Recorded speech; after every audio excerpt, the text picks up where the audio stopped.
Hi everyone, welcome to the webinar and thank you for joining. Before we officially get started, please note that you are watching a live event and we are recording this session for future playback. We have disabled all attendee microphones, but you are welcome to submit your questions or concerns through the Q&A window. At this time, I would like to hand over the floor to Paul Landy to get us started. Paul? Thank you very much, Camille. I appreciate the intro. Welcome, everyone. Today, we'll be diving into private credit's Zenith because private credit didn't just climb the mountain, it's built a luxury lodge here at the summit. In a market where volatility feels like the weather in Park City, Utah in the fall, sunny one minute, snowing the next, private credit managers are not just surviving, they're thriving right now. So, how are they doing it? Is it magic? Is it spreadsheets? Is it something much smarter? We'll be unpacking the strategies, the trends, and maybe even a few secrets behind their successes. If private credit's at its peak, though, we're about to see what the view looks like from the top with these esteemed panelists. So I'd like to let everyone give a little introduction of themselves as we turn it over, and I'll stop sharing the deck and make sure everybody can be forefront here. Oh, great. I'll let Stephen go first, and then we'll go to Bill and Farhat.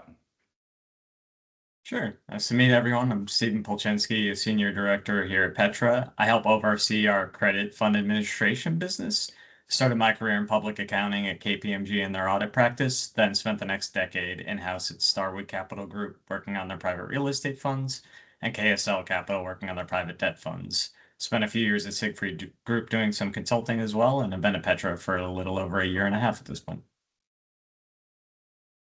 Thank you. Bill? Hey, everybody. Bill McMahon, Senior Partner at Alpha Alternatives. We're a management and technology consulting firm focused exclusively on the alternative space. By way of background, I've spent 20 years in alternative credit on both the buy and sell side, really working with some of the industry's largest asset managers, thinking through a lot of their operational and technology challenges and helping them shape a roadmap to success. Great. And Farhat, over to you, my friend. Right. Nice to see everyone again. Farhad Ansari, Head of Business for Investran at FIS. I have been in fund accounting business, so let's say for many years now. Like your age, you stop counting at one point, right? So I started my journey very similar to Stephen in the public funds.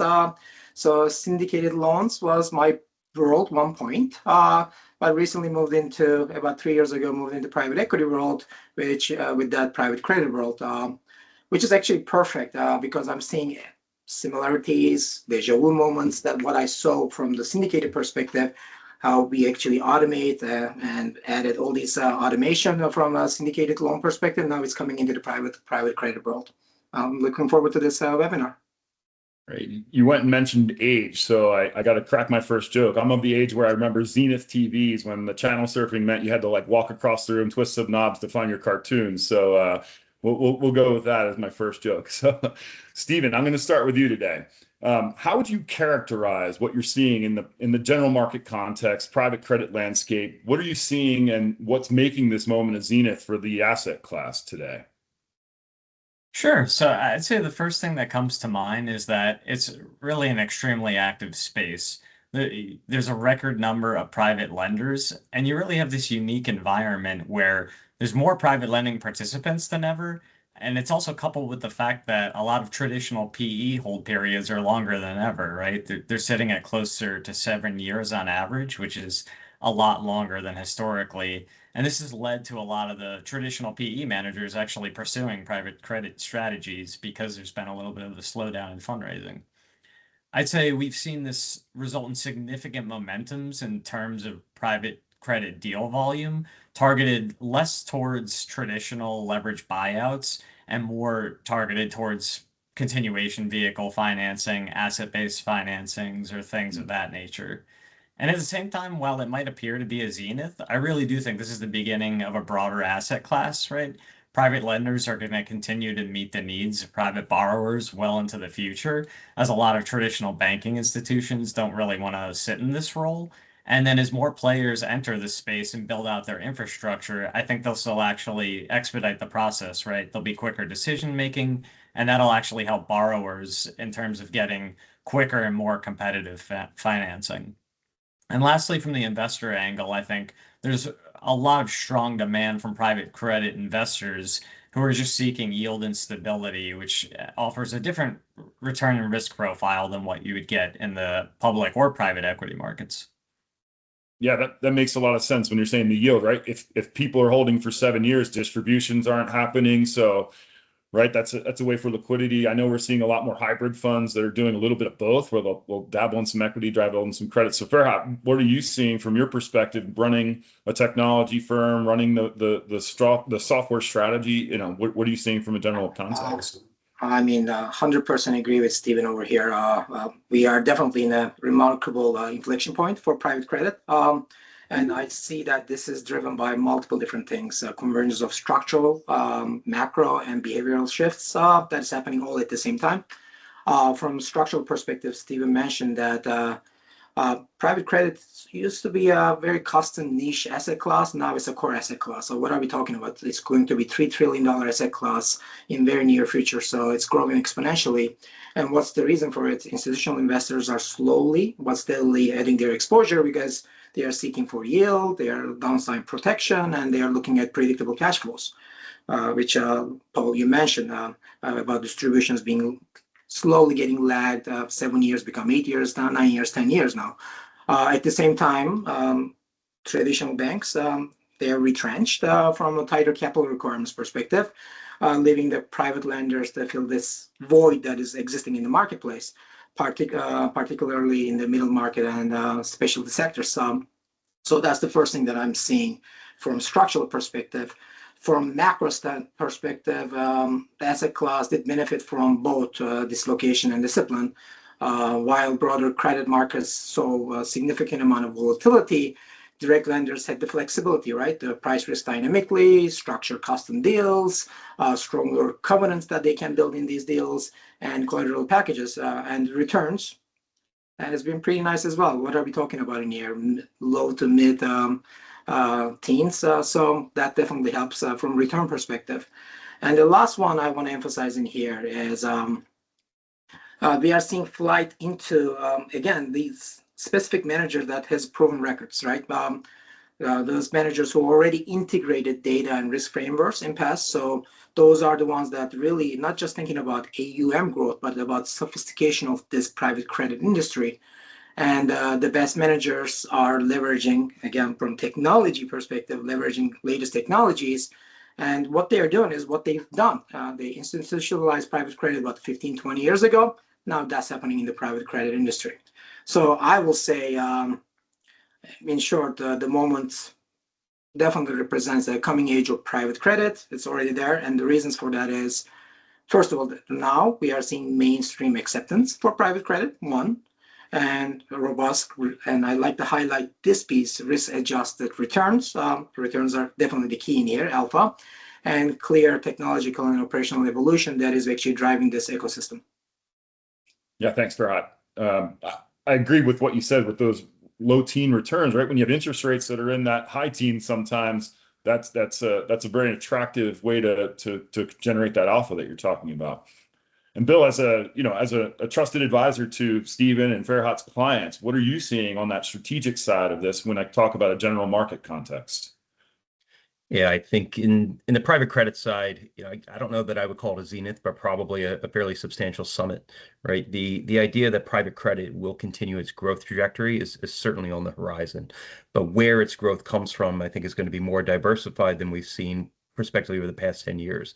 What we've seen within the middle market side is really a growth into the larger cap type of firms where we're now seeing deals that historically were broadly syndicated moving downstream into private club deals, right? The amount of capital available to support private origination with a smaller lender base is becoming more prevalent, providing better flexibility to borrowers out there.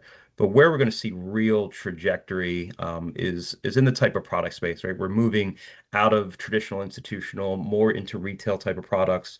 We're seeing real diversification in insurance balance sheets as they think about yield opportunity within the illiquid space.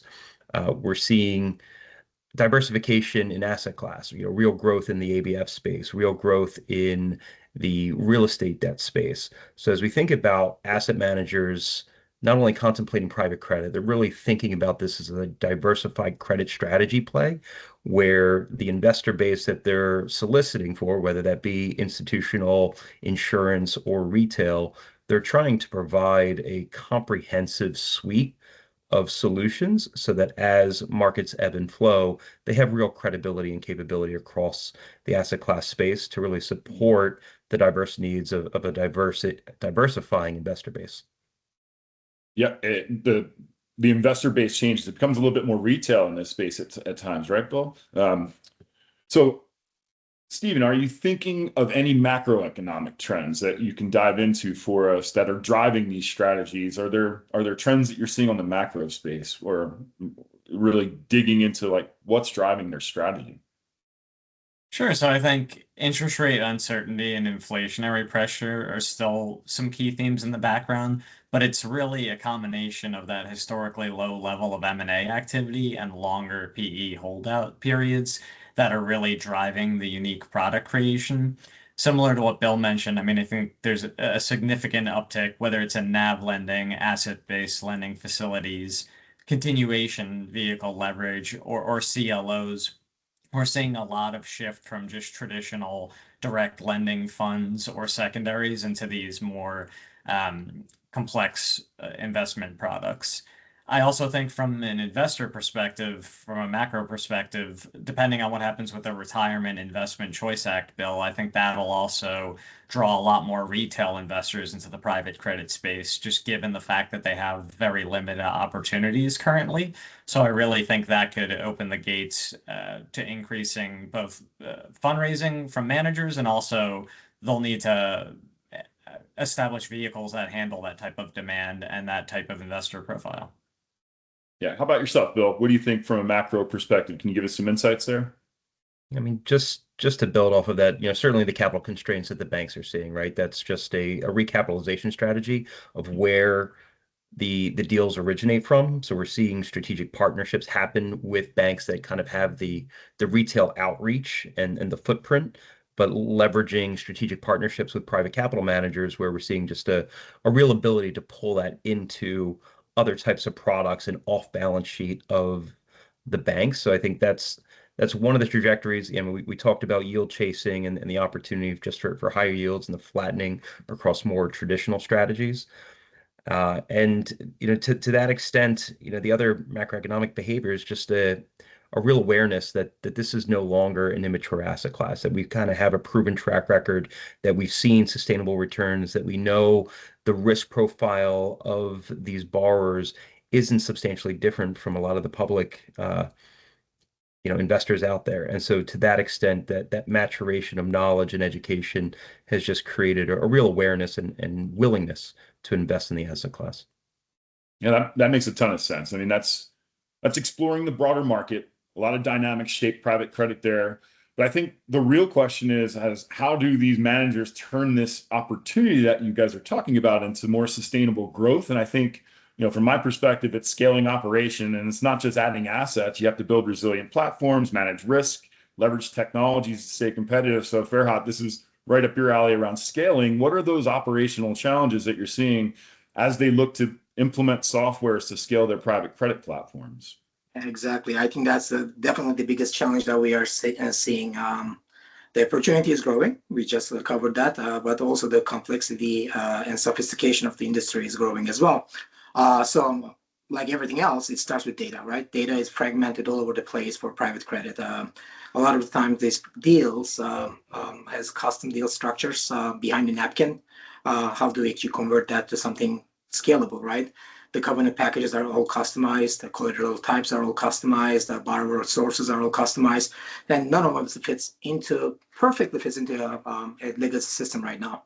So what we are seeing as managers are, at this point, are still stitching together multiple different Excel sheets, loan agent data, and operation, and as well as third-party operational data, and to see the complete picture of what are the exposures, what is the performance, what is the risk. So I'm saying from scalability perspective, the most important thing is unified data models. And without that, definitely the success rate is not there. Second thing that I'm seeing is we talked about data. Second thing is automation operationally and workflow discipline. Many credit managers, what we saw is they start lean, small fund structures, but then this grows really, really fast. And at this point on, when you start lean, you don't have the framework and operational excellence around you. So many of workflows around loan servicing, interest calculations, income accrual calculations, waterfall calculations, borrower notices. Those definitely starts creating bottleneck and significant amount of risk from operational perspective. So what managers needing at this point on with the larger fund structures, they need institutional grade middle office and back office infrastructure. And the third one, we talked about scale, we talked about automation and workflow. Another thing is these investors, their needs are growing as well. And this is not just for private credit. I'm seeing that in private equity as well. The expectations of LPs, they want accurate data, they want more data, more customized data. So, and these access to this data through APIs for investor portals. So that's another challenge that private credit industry is actually challenged with, right? So there's a lot of challenges that we are seeing from scalability, data, and access perspective. Yeah, Farhad, I'm going to win the over-under of getting the first plug for AI that we always have a bet on in under 20 minutes, right? So you mentioned that napkin, right? The AI just needs to read the napkin and get the credit terms. So I think I beat you on the under 20 minutes on mentioning AI there. Bill, what are you thinking when you think about scaling operations, advising your clients strategically? How are you helping them put that playbook into action? I think culturally, right, private credit has grown up on this idea that we bring the right kind of intellectual capital to the table and excel, right? And that's all we need to run a business. And as we think about scale, as we think about the volume of deals that are moving into market, it really is understanding with clear intention what are the right platforms, and I use that very intentionally. There's not a single platform that solves every facet of private credit. So as we think about everything from underwriting and due diligence to liquidity management and allocation to compliance to investment and fund accounting to performance measurement, there's just a lot of different facets that institutions need to be contemplating. And so as they think about, what is the right technology adoption, where do we find that scale? How do we align ourselves to truly scalable and successful outcomes and being very intentional in that assignment? I think that exercise of intention is really critical. And then the measurement of that scalability, right? Are we actually achieving the ROI through that intention is kind of critical to find that institutional scale. Yeah, and I'll ask the same question to you. I know Pete and the guys over at Petra, you guys have built a scale. That's what you do, right? You help your clients scale. So can you give us a little insight on what you do on that side of private credit and helping your clients scale? Yeah, absolutely. I think one key factor to helping us let our clients scale is having that prior experience, right? Making sure it's second-hand nature, whether it's reviewing credit agreements and nomenclature, working with loan servicers and administrators, and even working through restructure and downturn scenarios. I think that's really instrumental in making sure we can provide that high quality service to our clients because this isn't our first rodeo. We've done this many times before, and I think that goes a long way towards giving our clients confidence that we can help them scale. As for and Bill mentioned too, the data certainly is less standardized and every loan truly is unique, but getting comfortable with exposure to more loans, right? I think goes a long way towards knowing, okay, this is what I need to look for in this credit agreement, or okay, this functions similar to something I've seen on another loan. I also think making sure you're leveraging agile systems and processes is really helpful here too, just given the unique nature of the data and also the varying fund structures, right? As some folks previously mentioned, I think you're seeing a lot more complicated fund structures being employed these days to accommodate the diverse investor types we're seeing in the market. And I think the last thing yeah, sorry. I'd add here is Didn't mean to interrupt. I'd say the biggest challenge we're seeing is really in terms of making sure that you have a truly interconnected system between front office, middle office, and back office, right? I think that's where we've seen this can fall down with some managers. If you have a front office and middle office that aren't sharing information fluidly with your back office, that's really going to prohibit you from offering, quality real-time data. So making sure you have a truly integrated system and that everybody's on the same page and constantly communicating will go a long way towards making sure you have a nice unified data stream across all of these functions. Yeah, that's great insights for sure. I mean, there's all different types of private credit. Like I worked 2006, 2007 for a mezzanine debt firm. We did a lot of our own kind of underwriting and servicing and origination. So Bill, if you can kind of think of it from that perspective, are firms leveraging technologies? What are you seeing in that space for streamlining that kind of origination of the credit loans? Yeah, I think that's where we're starting to see, again, to bring back the AI buzzword, right, a real opportunity. Firms are starting to leverage the intelligence of LLMs to go through, run books, be able to structure investment committee packs, and really be able to diligence their pipeline with efficiency. And we're kind of still at a very nascent state there, but that's a critical area of investment as we think about those asset managers that are a little more on the cutting edge of technology. As it comes to underwriting, leveraging AI to be able to bring in the unstructured aspects of credit agreements, to be able to compare, prior deals that you've looked at, the strength of terms, the corresponding covenants, really understanding contractually, where do we stand from our standard disposition? Where do we see material deviations in those structures? And so really creating efficiency around the intelligence and the availability of the underlying credit terms. And then on a servicing standpoint, how do we become more efficient with just processing agent notices? How do we take those with efficiency, be able to deliver those and ensure it's a straight through process, right? With minimal intervention. I think historically firms have had challenge around that automation on just the diverse agent landscape. So the more institutions can lean into technology and AI automation around that data, I think we're just finding better scalability.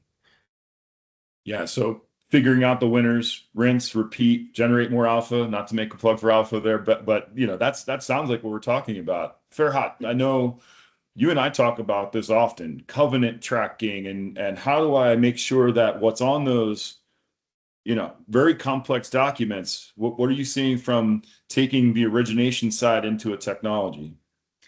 I think we must have a really boring life that all we do is talk about covenant tracking, to be honest with you. But I'll start with, from leveraging technology perspective, no offense to origination, underwriting the front office. I'm in the back office, and actually the back office that determines the scalability of private credit industry. So I'll take that burden, and the real gains from that is technology is helping behind the scene for private credit, right? We talked about AI, Bill, Stephen, you both mentioned AI. AI is definitely helping, but and helping with data, right? First, firms are standardizing their data entry points rather than relying on emailed financials, which all the agent notices and everything is via emails now. PDFs running around with these emails with credit memos and spreadsheets all over the place. I'm seeing managers are leveraging technology, pulling borrower deal data directly into a centralized data model with the workflows. So what this means is as soon as that loan is approved, we don't have to redo everything. The back office already has the data. They don't have to rebuild the same data for servicing, valuations, and reporting. That's already there. So data is born digitally, and that's one of the things that technology is helping with centralized data models, where AI is sitting right on top of it. Another thing that we are seeing, and again, as a back office, as an accountant, I care about the workflow and automation. So when we look at these asset types, interest calculations, I mentioned earlier, rate resets, amortization schedules, fee accruals, these are extremely complex and historically very manual processes and very exception prone. So today we are seeing automated accounting engines handle these programmatically. So they trigger GL entries, accounting entries, cash movements with treasury systems, notices. I think, Bill, you mentioned that the borrowers and LP is done automatically. What it does is doesn't just improve operationally improvements headcount wise, it reduces the risk amount from making mistakes. And the third one is, this is what you were talking about, Landy, ongoing monitoring covenant management is becoming data-driven instead of teams pulling together borrower statements, reconciling that with the borrower statements, the compliance and everything. Managers are using AI-driven platforms to ingest this data.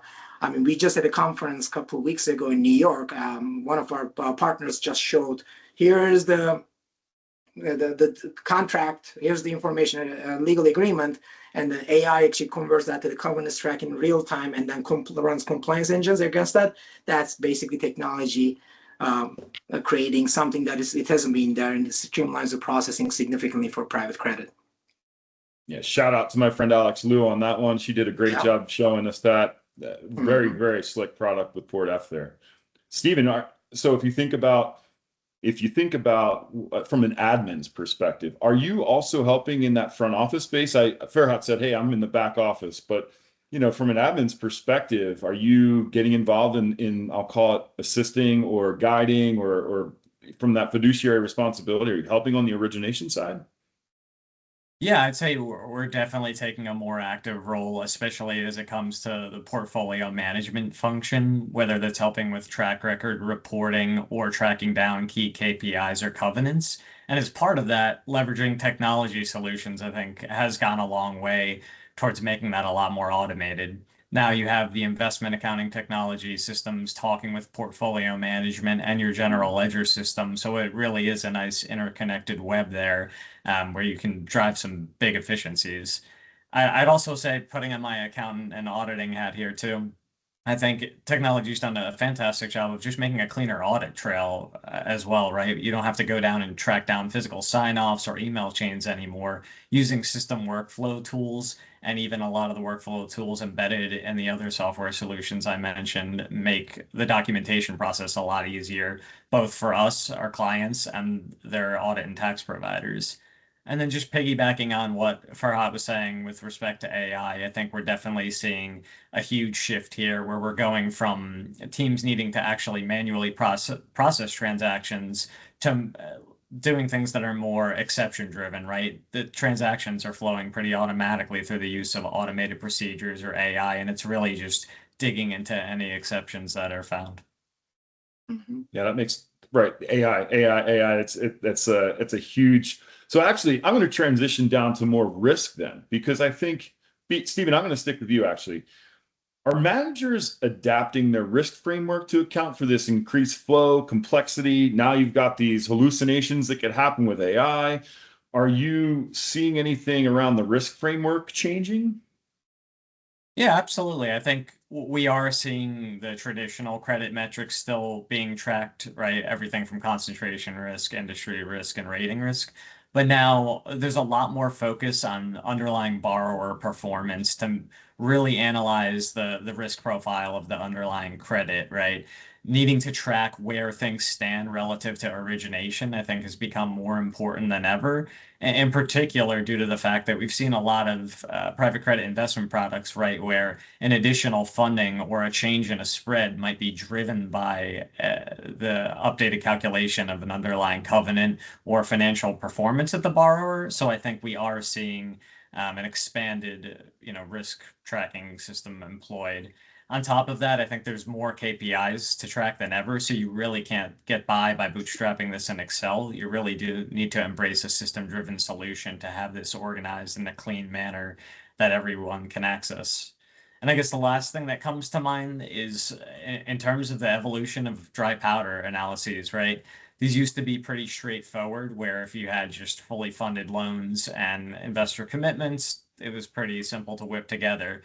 Now, when you're considering all of the nuances with delayed draw term facilities or revolvers, the fact that you might be on the hook depending on what happens with the underlying borrower performance, coupled with more leverage than ever at funds, whether it's subscription line of credits or asset-based lending facilities, I think managers need to invest a little bit more time around ensuring they have capacity to meet any of their future funding requirements. Yeah, that's key, right? If it's in Excel and it's only in Excel, by the time you find that error, you're in the next period, right? That you can't wait for Excel. You need to have that data-driven analytics, or else the risk is the Excel, right? At the end of the day. Bill, are you helping managers adapt their risk framework, increase deal flow, the complexity there? Is that something you're helping your clients with? Yeah, I mean, a number of our clients are starting to employ what I would call, forecasted scenarios and sensitivities as they think about their overall book. So as we think about our pipeline and we think about the active performance around that interest rate sensitivity, loss ratio sensitivity, prepayment sensitivity, everything that goes into this, these are frameworks that people are starting to incorporate as they really think about how do we go through portfolio construction with real intention to achieving, the outcomes that our investors demand. And so they're becoming more thoughtful around that forward-looking construction exercise. I would say in addition to that, we're seeing investors start to become a little more sophisticated. So the idea being, yeah, as we have flexibility within the confines of our bilateral credit agreements, investors want to understand, right? If we're moving from cash pay to PIK pay, we're really, what's the impetus of that, right? Are we effectively deferring the, a covenant breach and an outcome that could create some type of bankruptcy event? Mm. Or, is this just an opportunity where we have sufficient free cash flow, but we want to deploy that in more effective ways within the organization? And so trying to really understand the intention of some of the term shifts and the behaviors, and are there, cracks starting to show within particular segments of private credit? And so investors are becoming more sophisticated, investment managers are becoming more sophisticated. And I think ultimately you really have to keep pace with your risk frameworks to stay aligned with how others are evolving. Yeah, I hear that word pick and I immediately think of The Sopranos because it seems like it's just kicking the can down and you're just going to add that add that principle on top of that principle and you're never going to be out from under it. And I think, if you're doing that and the underlying company has some issues, you're just kicking the can, right? That's the problem there, right? If you're not actually driving alpha there, you're just delaying the inevitable for like some allowance for doubtful account transactions that you need to do at the end of the day. So that makes a lot of sense. So I'll go back to Stephen though. We have a bunch of people on the line here that are aspiring fund admins to be at the size of Petra. What infrastructure is essential that's allowing you to support this growth? Can we give some advice? Yeah, absolutely. I think for the foundation, you definitely want to make sure you have team members who have a track record of scaling platforms previously and also choosing a flexible tech stack. I think it's particularly important to have connected, like I mentioned before, front, middle, and back office functions to really handle all of the operational and reporting functions associated with private credit. And it's important to think about not only supporting your existing strategies, but also making sure you're building in flexibility for expansion. I think choosing the right software providers and service providers really helps accommodate that because you can work with whether it's software or fund admins who have experience with complex structures such as evergreen vehicles, BDCs, and rated note feeders, as those are increasingly common in the marketplace. I think operationally, it's crucial for managers to do this. That way they can quickly roll out new strategies rather than have to go through a formal RFP process every time they're contemplating whether it's a new investment strategy or a new complex fund structure. They'll be a lot more nimble if you're working with the right software and service providers.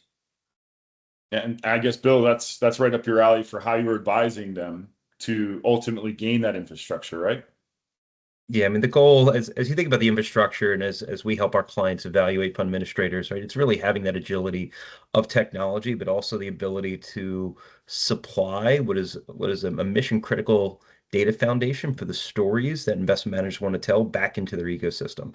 So how are your administrators really supporting the agility of products that you're pursuing, your growth strategy, but also really aligning as a critical operational partner, right? The dynamics are no longer your administrator kind of sits sidebar to your operation. They are a mission critical partner as your accounting book of record and are really the golden source for a lot of your fund and investor return stories. So, that's just a critical point of partnership as our clients are thinking about administrative dynamics in the market. Yeah. Just to keep going with this, to piggyback on what Bill just said there, Stephen, I'll just pop one more to you. Is that something that you're seeing? Is your role going to evolve even further than what we've already talked about? Are there kind of different spaces that you see yourselves playing longer term? Yeah, absolutely. I think we really see our role as fund administrator evolving from a standard service provider to a true strategic partner.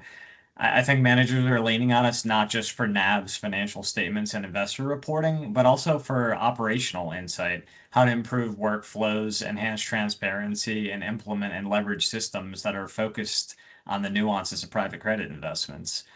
I think something that's also extremely important to us and our model at Petra in particular is to really ensure our clients feel that we're a true extension of their team, that we're sitting with them, that we're thought partners, that they can pick up the phone and reach out to us, not whether it's with respect to timing of reporting, but also on how to think about something that they might be interested in.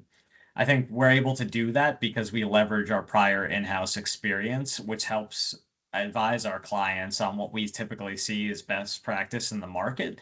And I think that goes a long way towards showing that, we're a true partner. We really want to help out your business. We're not just a standard service provider.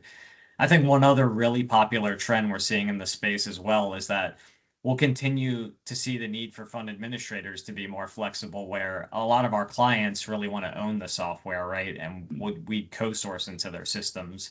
I know when I was in-house at a GP, right, there's really something to be said to being able to run a trial balance or general ledger on demand. So I think we're going to see an increasing trend in co-sourcing into clients' environments, and that's something I would encourage all fund administrators to get more comfortable with, just because this really does seem to be something that a lot of especially some of the largest investment managers are moving towards.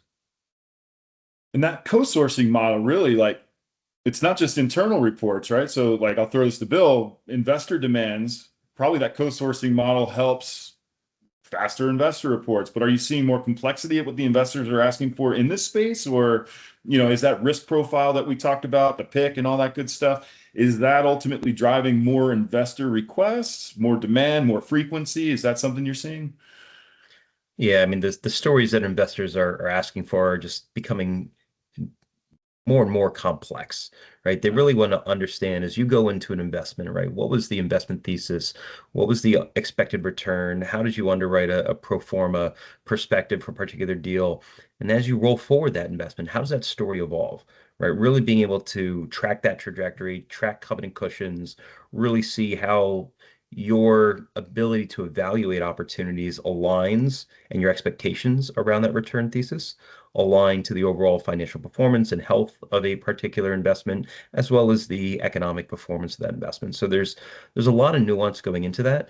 And I also see managers wanting to be told retroactive stories with high precision. So, show me everything you underwrote with EBITDA greater than 10 million during COVID, right? And what was the performance and story there? So the hygiene that investment managers need to have around the collection and establishment of a foundational data capability, and then being able to marry that across all of the asset management as well as the investment and fund performance stories is becoming more and more critical as investors become sophisticated, as competition increases, right? You really need to have that capability to tell a highly nuanced and bespoke story as to how you're differentiated in market.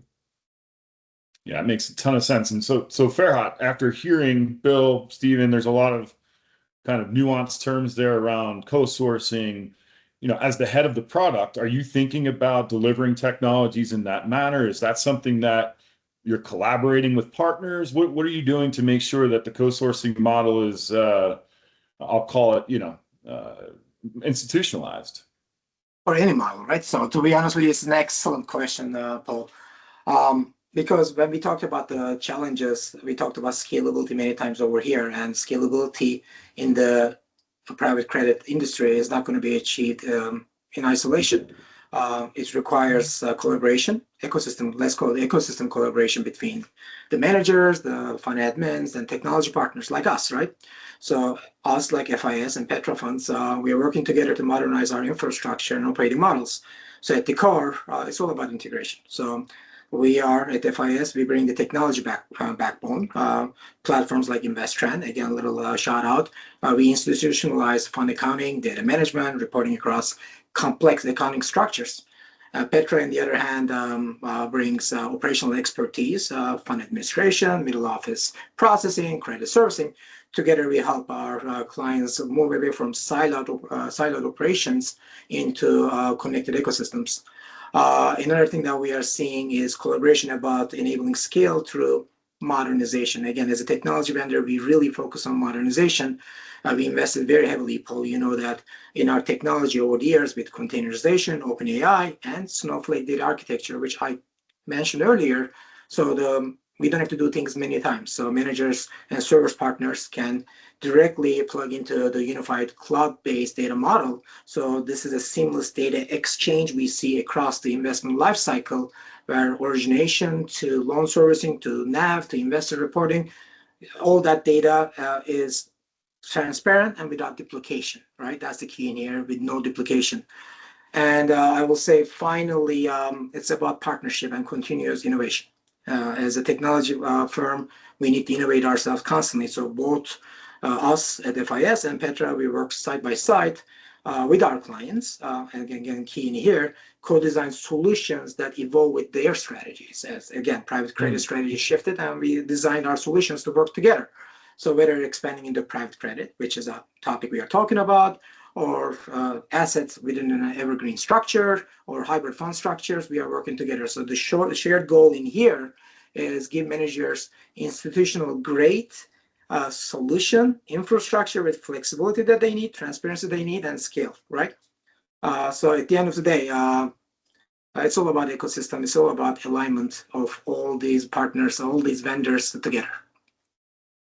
And I don't want to pigeonhole this question into just co-sourcing, Stephen, but you brought it up. I guess that's part of your ecosystem. Are there larger models that you're thinking about other than just co-sourcing, or is co-sourcing really that ecosystem that you're building?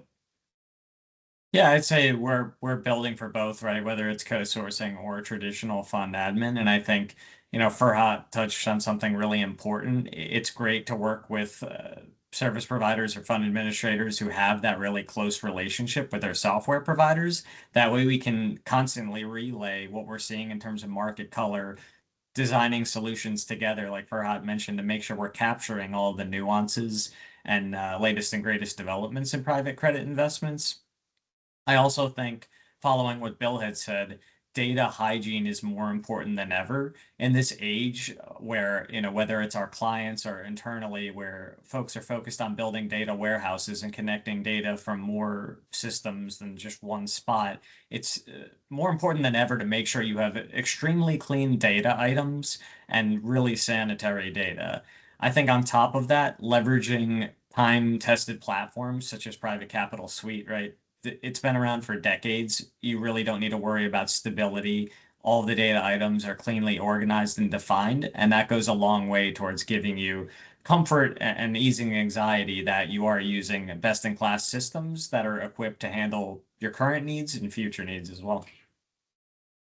Great insight. And so, Bill, I'll pass the next one over to you. As you're advising clients, giving them strategies, are you looking at specific technologies? Is there anything you can kind of give me from your perspective on, what should a new credit manager look for when you think about choosing a technology like FIS or a service partner that's going to help you facilitate private credit? Is there kind of buzzwords, things they need to look out for, pitfalls that you've seen? Anything in that space, Bill? I think you certainly want an institution that has a track record in industry, right? I think that's kind of critical. They've been there, done that. They've worked with other managers in the space, and they have a proven capability across the diverse product set that private credit is today.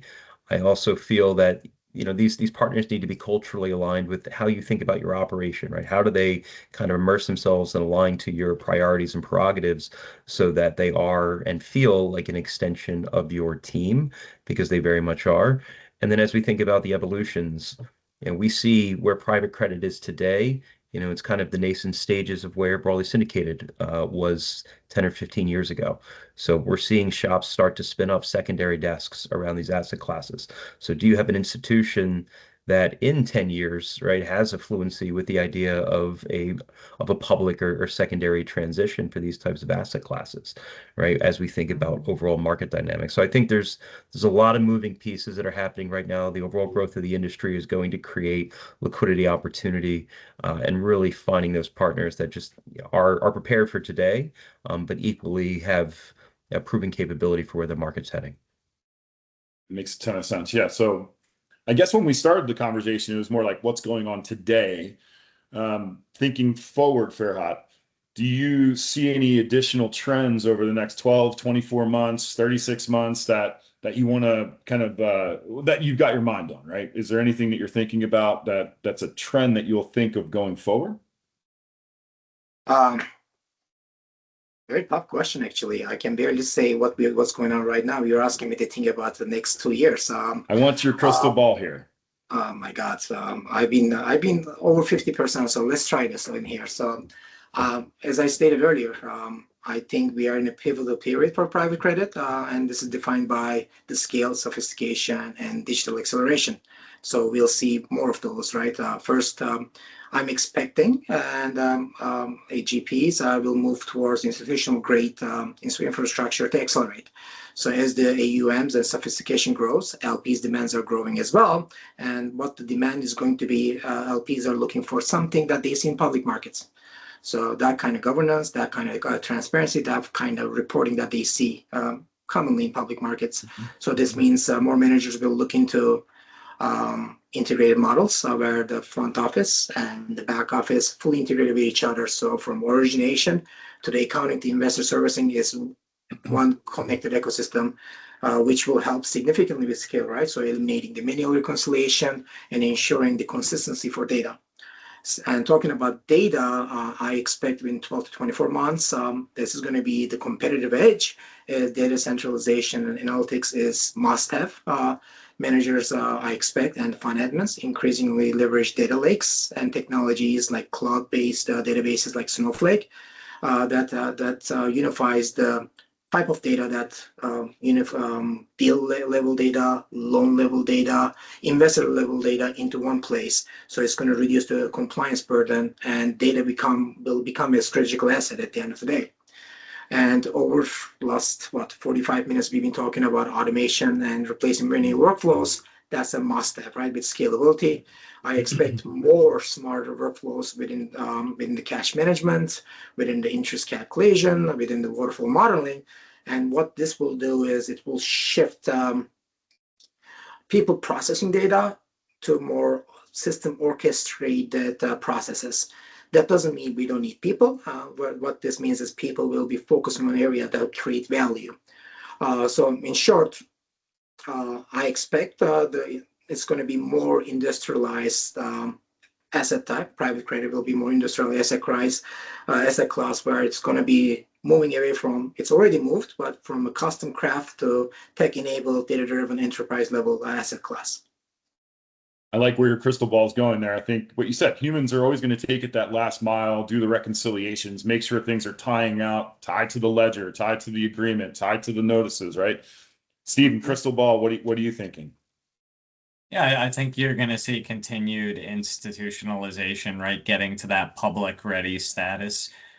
That's going to show in terms of being able to furnish data in a real-time manner to handle a lot of the unique operational and LP demands. I also think in terms of AI, we're going to see, especially in the next 12 to 24 months, we're really going to see an uptick in accuracy where right now I think it's, pretty close to getting perfect, but it's not quite there yet. I think we're going to see a large leap in progress in that arena, which will really help digest credit agreements and truly automate the workflow, everything from executed credit agreement to ultimate deal realization.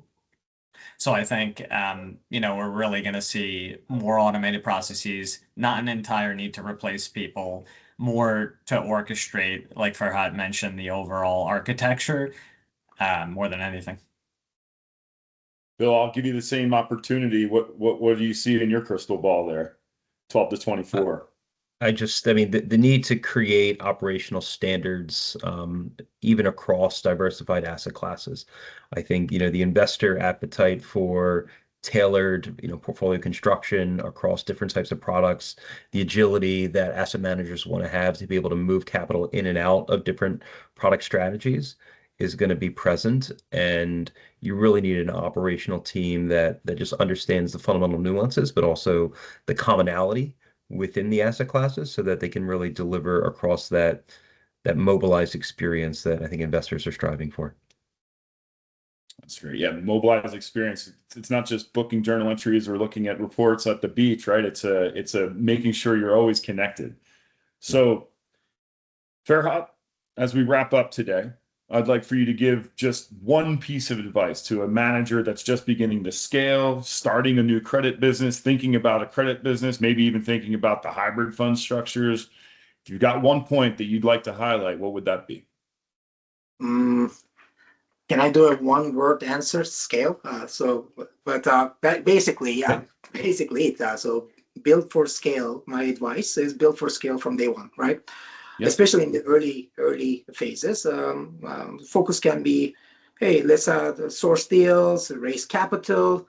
But overall, the differentiator will be isn't just about deploying money. It's building operational scale and operational foundation. So, and when I talk about scale, and I mentioned that several times already, focus on back office. Make sure that back office is not an afterthought, right? It's a forethought. So think about strategy from a back office perspective. And other than that, I think we covered, AI and scale will come with AI will come with scale, and everything else will be the enabler for that. Sounds like you're building the foundation of a house when I hear that, right? If you don't put that cornerstone there, a few years from now, it's all going to crumble, right? So, that's what I'm hearing from that. So, Stephen, what's your one piece of advice as we start to wrap up? I definitely say invest heavily in the setup and the partners you use. I think in particular with setup, you really want to make sure you're investing heavily up front so that it is scalable, it is flexible, and that you don't find yourself in a situation, right, where you started with something that was, really cost sensitive, then you wind up bolting on multiple solutions, and then you really have a disjointed solution that's hard to communicate across all the different platforms. So I think making sure you really spend the time up front to invest in something that can grow as your firm grows goes a long way. I also want to reiterate that I think, selecting the right service providers who have that track record of success, prior experience, and broad experience really helps managers a lot, whether it's in terms of the best-in-class guidance that those service providers can offer, that can tell you what's typical in the market, and can really enable you to scale quicker and make decisions easier by leveraging their prior experiences. Yeah, that's great advice. It's great advice. And Bill, I'll turn it over to you. Same idea. Have you thinking about advice that you'd like to give a private fund manager, someone that's thinking about this business as a startup, maybe? What would you give them from an advisor or a strategic advisor's perspective? Yeah, establish a target operating model. Really understand the different functions that need to occur for you to be successful. Assign intention to your partners and your technology, right? That's always a journey, right? A target operating model is something you put in place but continually refine. And then once you have that vision in place, then you pick your execution points, right? Where do we start? How do we build those critical data foundations, and how do we evolve our scalability around those? But without that holistic vision, you're moving in piecemeal, and it tends to just fragment and silo how you make decisions. I'm getting a little sad. I think this is the last one that we've done, right, Farhat? We've done about 7 of these over the year this year. I don't think we'll do another one until 2026. So I'm feeling a little bit emotional here because I think this was awesome. Like we really hit a bunch of good topics here. I think as we wrap up, I mean, the thing that came clear to me and to listen to you guys, you're the experts, but just hearing what you said, private credit, this isn't a passing trend. This is like a structural shift to how capital is going to flow in today's markets. This isn't just a boon that we're seeing for investors' yield. They want the flexibility, the resilience. This is a changing landscape that's going to ultimately stick around for a while. And I think from the manager's perspective, this is a moment for not just an opportunity, but also a challenge, right? There are going to be those who innovate, those who scale smartly, they manage risk effectively, And that's going to define the next chapter of private credit. So I want to thank everyone, especially my panelists here today. Thank you for joining us in this conversation. And let's keep pushing this dialogue forward, because this isn't just a passing trend. This is something we're going to see for a while. Thanks, everybody. I appreciate your time today. Thank you, everyone. Thanks, guys. Likewise. Thanks, everyone.